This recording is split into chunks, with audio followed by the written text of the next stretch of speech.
St. Louis's City Museum celebrates 25 years. We'll hear the backstory coming up next on City Corner.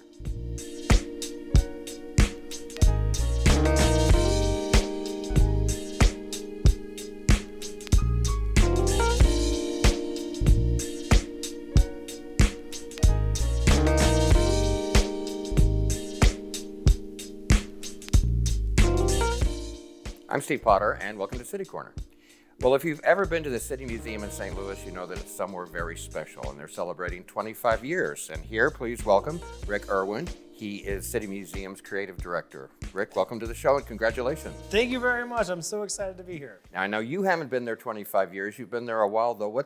Just briefly, what's your history with City Museum? I started in 2006 as the executive director, and in November I stepped down to the creative director, which is honestly the biggest honor to take that title, because it's the only other person that's had it is Bob Castley, and he's the founder and creator. So, yeah, well, and I want to talk about Mr. Castley too. I've got so many things to ask you about, but I have to almost laugh. Creative director of City Museum, it's the most creative thing I've ever seen to begin with. So to have a creative director on top of it just seems like redundant. It's literally an absurd title and stuff. I mean, we have a talented crew of people that come up with creative stuff all the time. My job is really just to kind of take the corporate structure and the artists and make sure they kind of come together. And working with artists can be interesting. I made 6 years with Bob, so if I can get through him, I can get through anybody. Okay, well, since you mentioned his name a couple times, without going into too much, Bob Castley was, I think his wife had a lot to do with it too. Yeah. And they created City Museum, and I didn't know him personally, but he seemed like a very interesting person.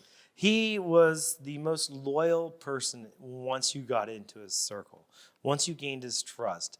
But you would sit there and watch with him, and as we're talking now, he'd start staring across from you, and you knew something was coming. You didn't know what. It could be great, it could be crazy, but you knew something was coming. He was wonderful. But he must have been creative and inspirational, or he would not have attracted those kind of people around him. Oh, without a doubt. I mean, the idea of what City Museum is, we are the OG of immersive places. And now because of what we are, you have so many things popping up around the country of other institutions and stuff that are all based on us. To me, and I have no idea, I would think there's no place like City Museum in the world. There must be, but it seems like one in a million place. In just a minute or two, we're going to share a video. It's a video taken by a drone of City Museum. But before we do that, I want to kind of set it up for me, because where City Museum is located is pretty interesting too. The size of the building and the history of the building in downtown St. Louis. Yeah, it's a 625,000 square foot building. So it's 10 stories with the roof, which has our Ferris wheel and everything on it. It was the International Shoe Company. I think the building finished completion in 1929. So this video, a guy hit us up on Facebook or social media and was like, hey, this might be neat. And so I can't fly a drone. And he's like, I got a really, the best in the world, and we'd love to come in and shoot it. And so this guy came in and he shot it, and then he added Bob's voice, and it just really resonated with us on how it could fit everything. I was very impressed with the video, and I didn't expect to be, because I had this mental image where I thought, your people sent me a video, and I thought, oh, I've seen the videos of the traffic on the local news channels, big deal. But no kidding, I could not take my eyes off this. I feel the same way. I mean, I think for us, I got teary-eyed when I saw it the first time in Bob and how it showed us in that light. I'm a fortunate guy that for 16 years has been a part of City Museum, something amazing and wonderful. And I'm encompassed by it, so I don't get to see it from an outside perspective every time, and to see it from that view is wonderful. All right, well, let me let our audience know, if you have never been to City Museum, this drone video, I think it's got to be like the next best thing of actually being there. So it lasts about 3 minutes. Why don't we take a look, and people can experience it.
We're talking with Rick Erwin from City Museum, and I'm not kidding. That is the best drone video I have ever seen.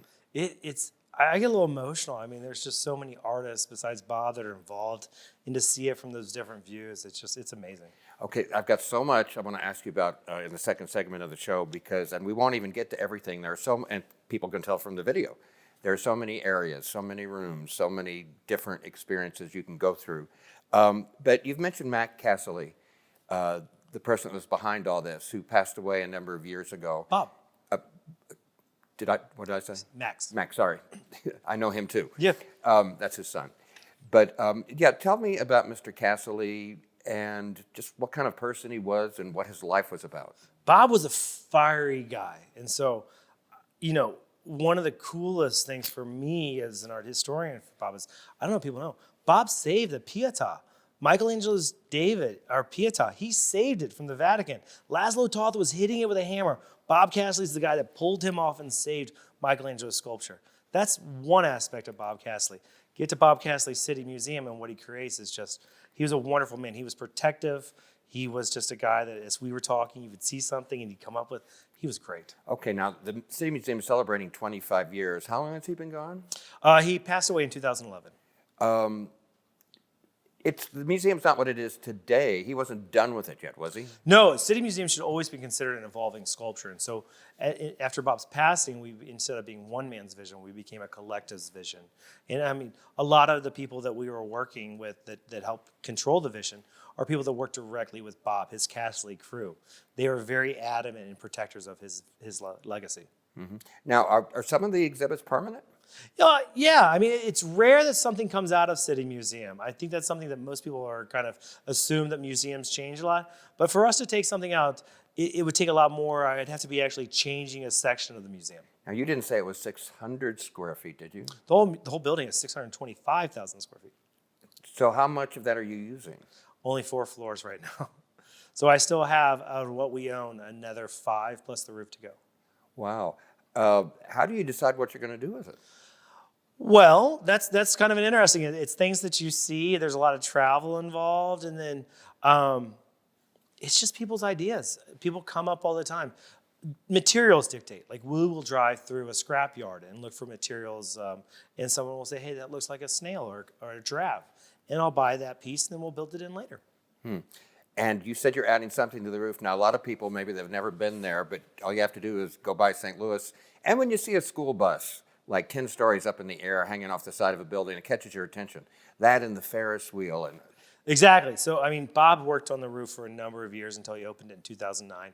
It was his vision to change the skyline of City Museum, and Premier Parks, who purchased it in 2019, feels exactly the same way. So over the next few years, you're going to see some really big things up there, some really exciting stuff. do you have anything planned for this 25th anniversary year? Anything in particular, an event, or are you marketing it in any special way? Steve, it's City Museum. We don't plan anything. We'll see what happens. But no, we've been going through the archives. I think some of the stuff we're actually having fun with is we're looking at old school T-shirts we used to have. We've been pulling out some of Bob's models, like the model from the giraffe of the Dallas Zoo. We've hired an amazing woman named Maria Castley, who is Bob's son's. He would be Bob's daughter-in-law. She's running our tours, so she is now putting together a tour package to go through City Museum. So we're putting together all these things. Hopefully in October, when is the culmination of everything, we'll throw something. But at City Museum, we don't plan too much. Just like see what happens. How many visitors, could you play the numbers game? How many visitors do you get? At the height of our attendance, we hit 858,000 before COVID.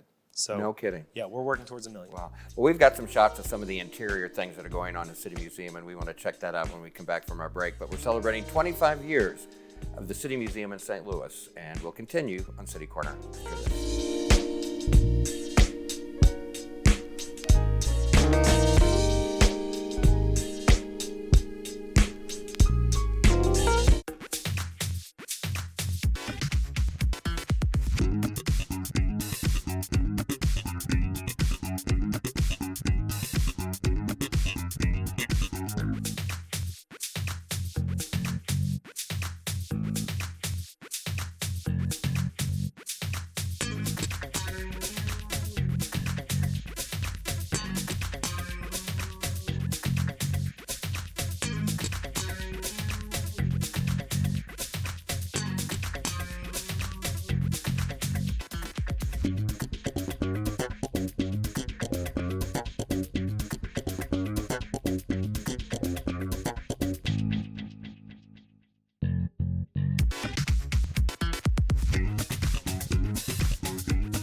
Did you know dragging chains can spark a wildfire?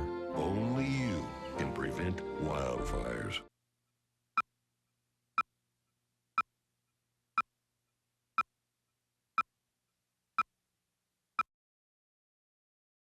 When I was in foster care, I never knew when I would have to move, so I always had my suitcase ready to go. Then one day, I was adopted. My new parents opened their hearts and home to me. My parents cook my favorite breakfast for me every morning.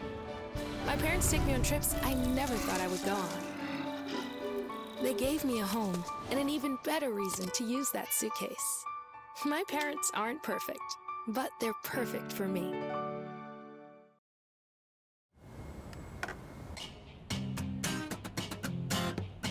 There's so many reasons to love St. Louis, you can't pick just one.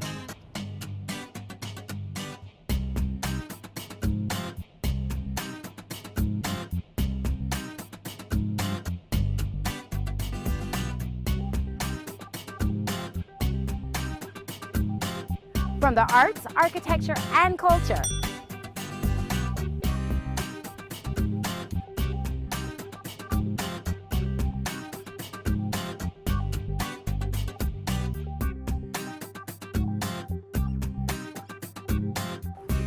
An all-new development, including the Cortex Community Center. And you're never too far from great music and entertainment.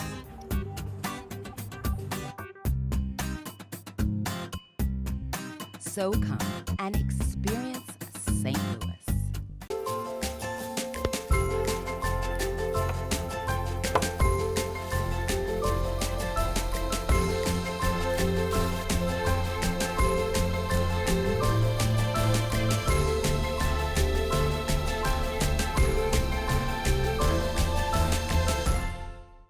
What I love about St. Louis is the 79 unique neighborhoods nestled into 108 city parks, including Forest Park, which is actually larger than Central Park in New York, and of course, the beautiful Tower Grove Park where I'm at now. Oh, the St. Louis Blues. We've got the St. Louis Surge, two-time WBCBL champions. We've got Harris Stowe, WashU, St. Louis University, and of course, the 11-time World Series champion, St. Louis Cardinals. So come experience St. Louis. Visitors and residents love the St. Louis Zoo because it's free. There's a train, a carousel, opportunities to make new friends, and plenty of fun learning experiences with the animals 363 days a year.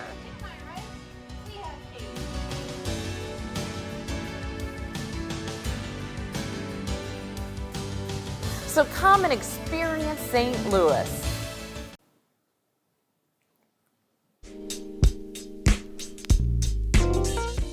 I'm Steve Potter. Welcome back to City Corner. We're talking with Rick Erwin today. City Museum is celebrating 25 years, and he's their creative director. And Rick, I was just wondering, we've had a strange last couple of years, as everybody knows. And I know City Museum, I bet like 5 school buses pull up every day. That's a perfect place for school tours. But anyway, long story short, how did the whole pandemic affect you guys the last couple of years? And I know we're seeing sunlight at the end of the tunnel. Yeah, it was difficult. I was fortunate enough that someone like Tammy Brown from the aquarium, the executive director there, reached out, and then you had Beth Fitzgerald at the Magic House and sharing information. But for us, which is such an immersive and touch space, we lost a lot of fans. I mean, you didn't lose them, they just didn't come back. And we're starting to see it build now. And by school buses, I would have school buses from 15th all the way to Jefferson at the height and stuff. But it's coming back. You know, you had to kind of look at it and look at what City Museum was. It's the world's largest game of chutes and ladders. So we looked at that, and we actually went to Purina and asked them, how do we make sure the space is cleaner? And so they reached out and helped us through. Okay. You know, so real St. Louis. You know, that's the thing about St. Louis. You can really work together. Well, we saw that drone video in the first part of the program, which gave us kind of an idea of what's inside. Let's look at some images of just one of the 400 million things inside that we could take a look at, and you can tell us what we're looking at. This is the Tylertown Castle. We built this a few years ago. Everything within inside that is built by us. The great thing on the outside of the castle is actually from Page and Grand. It's from an old mansion that was there. The gargoyles on the outside. Imagine this. The gargoyles on the outside of there are 15th and 16th century, and 6-year-old kids can touch it. You can't do that at any other museum in the world. That's amazing. Let's look at the next one. Well, this is where Bob was at his finest. I mean, just putting an airplane up there. And I think the story goes, that's Wayne Newton's airplane. Are you serious? That's what I've been told. And so the kids are climbing their big, giant archway. That's 4.5 stories up. Well, do you pay very high insurance premiums? It actually went down the last few years. You know, it's a soft market, but we do more than most people. Let's look at one more. Well, that's just the photo my son's going to go nuts over. I was trying to figure out if that was a real fish or not, and I can't tell. It's an axolotl. So something from Minecraft. My 8-year-old son, John, was like, hey, these things are really cool. You should get them. What's great, Steve, is they're having babies right now. So the entire thing is filled with these different eggs and stuff. And this kid named Maximus, he is growing those for us. So this is a local kid that grows those. Hey, one personal story. Can I ask you real quick? Of course. And just make it short, but it's so interesting. Here you are. You've been with City Museum for 16 years. And I know you're married to a very nice lady. I'm assuming she is. I haven't met her. But that's not the point. The story is of kind of like when you all met and where you went on your first date. And boy, does it all come together in the end. Oh, yeah. So I pined after this girl for 5 years. I lived an hour and a half away, and I kept begging her for a date. And where did she take me? City Museum. Your my first date? My last date was at City Museum. We didn't get married there, but my sister-in-law did. But yeah, my first date was at City Museum. Wow. And then you ended up having a career there. 5 years later. Yeah, 3 years later, they offered me a job. Just goes to show. One thing, I took a bunch of things I'll throw out to you. We've seen the school bus. We've seen the everything. What about the 10-story slide? There are 2 10-story slides now. So the 10-story slides are actually how the International Shoe Company got the shoes from the 10th floor to the first floor. There was no freight elevator and stuff. So we have 2. There is some possible plans for a 3rd because it's such a big thing. So these are things that that visitors can use. Oh, yeah, yeah, for sure. There's a 10-story, and a 5-story within that, just one space. Wow.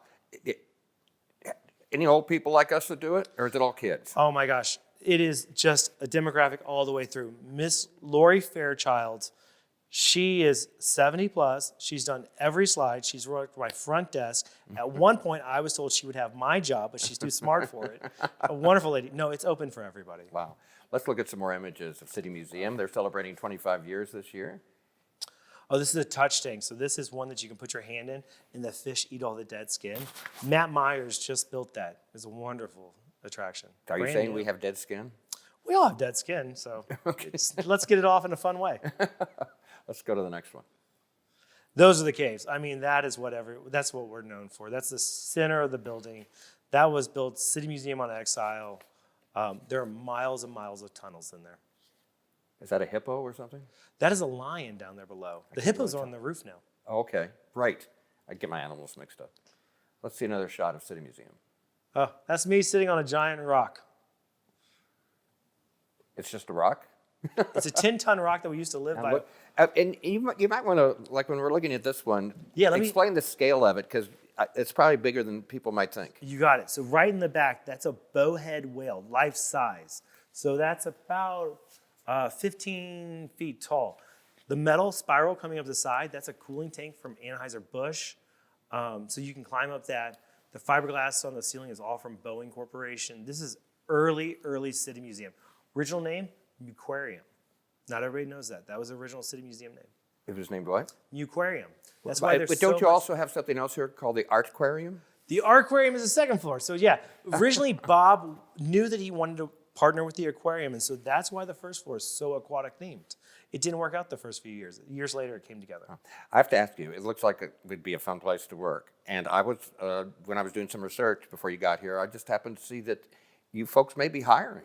Yeah, I think like every institution we're hiring and stuff. So right now, we're looking for floor staff.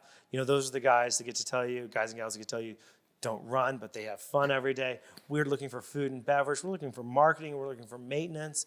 Just about anything that you could find on our website, citymuseum.org, we're hiring for. So just go there. And, yes, sir. And do you have underground parking? No, but I have a parking garage on the second floor. Okay, that works. You really do? Dig a tunnel. I mean, it's a wonderful thing. I mean, there's never been a part of City Museum that someone's like, can you do this? Of course I can. Back when it was all started 25 years ago, did Mr. Casserly have any, I don't know, I don't mean did he have trouble with the city, but when you're trying to do something new and then you have to go to City Hall and fill out forms and Let's be honest, Bob didn't fill out forms. That was my role when I came in 2006 and the directors before me. So, yeah, I think City Museum's success is based on the city that has supported him, even when he wasn't following forms and stuff. They always made sure we were safe. They always worked very hard to follow him up. But yeah, you couldn't do this anywhere else. That's why St. Louis is so So you're great. giving the city of St. Louis a shout out. I'm going to give him a little credit, yeah. Good enough. Let's look at some more pictures from inside the City Museum. Erwin worms. So a few years ago, I started buying contemporary art, Erwin worms. Is that a dancing hot dog? That is a dancing hostage. But look what's even cooler. In the back corner, that stained glass right there is from the arena. That's the stained glass that's set behind the bar. So that's the Really? St. Louis Blues playing the Chicago Red Wings. It shows the Stanley Cup in the corner. When we went to the Stanley Cup, we opened the door up and people would come pray, and they would also do other things. And so that was our help to St. Louis. I guess probably are you always looking for something like that, a little bit of history to bring in? You wouldn't believe the amount of phone calls I get per day of just like, do you have this? We have this. All over the world now. Let's take a look at another shot. Just early on mosaics, they covered every space. Bob and Gail were very interested in making sure that every square inch had art on it. And this is just a column in the center of the building. So pretty. Well, the exterior. I mean, the giant entrance sign right there is from the Hampton Car Wash. When I took that, I didn't even know how popular that was. The crane was left there, and that's how Bob started building. And of course, in that top corner, you can see the bus hanging off the edge of the building that you can go in. Now, you said that not all of it is being used. Is there something on every floor? Are there some totally vacant floors, or what? Well, I mean, vacant in this fact that I've stuffed crap all over them and everything. I mean, City Museum is bases what we build on materials that we have, so there's always a bunch of stuff within the space. One thing that I've heard about is, do you have some sort of old organ that plays every day? We are very fortunate. We have a 1923 Wurlitzer pipe organ from New York City. It's from the Rivoli Theater. And so a guy named Al Hacker in the St. Louis Organ Society, it's their organ, but Bob Casserly installed it into the caves, and every hour it plays. And just last Sunday, they had a huge concert within the museum. No kidding. Wow. Let's take a look at a few more shots. We've got a couple of minutes left. B-Nick Bob's, this is where I have been for the last That's the guy few I'm weeks. thinking of, right? That was a local, famous St. Louis guy from being out on the streets? So there's Beetle Bob, and then there's That's who I'm thinking of. Bill Chrisman, who ran this. So Bill Chrisman owns Joe Cafe and stuff. And so Bill started this. And this is a space I'm working on right now to kind of expand. It is the heart of the museum. Why? It's just so fun and so different. Like this little train caboose, that's actually in there. And so in there, we'll have like a fortune teller. You'll have a character artist and stuff. It's just a really fun place to sit and have a beer as your kids run away. Let's look at some more. Or maybe not. Well, we can talk. Yes. What have you got in the works right now? Anything that you can share with us? I can tell you that you should expect in the next few years to see the St. Louis skyline change. Like, definitely in our area. You've got to tell us more. Wait, let me think. A Ferris wheel, a school bus. Those are small. Oh, Let's talk wait a about minute. even That better. that was a hint right there. Okay, you're moving the Eiffel Tower here. Well, I mean, they already have that over in Illinois. I mean, they have the smaller model at the at the Building Arts Center. But we worked PTAV, which is a downtown. They build attractions and stuff to look at what we're doing. And so, with our executive vice president and our company, we've been looking what to add through each floor. And I can tell you there'll be some exciting stuff. Well, we'll just keep our eyes open. Keep watching our Instagram. Rick Erwin, what's the best way for somebody to find out about City Museum and make plans to go? What do they need to know ahead of time? Just go to citymuseum.org. We've made it a lot easier to follow through. citymuseum.org, or you can call them at 314-231-2489. They're celebrating 25 years of being so Crazy. so unique in downtown St. Louis. And what's really interesting, like you say, there's more to come, right? Definitely. All right. Well, I want to thank you so much for being here today, and I'm going to start driving by and see what's new, because you never know. That's how the building inspectors find out what's going on. Rick Erwin, thank you so much. Thank you. That City Museum celebrating 25 years. Thanks for sharing that with us today, and join us on the next City Corner. Bye-bye.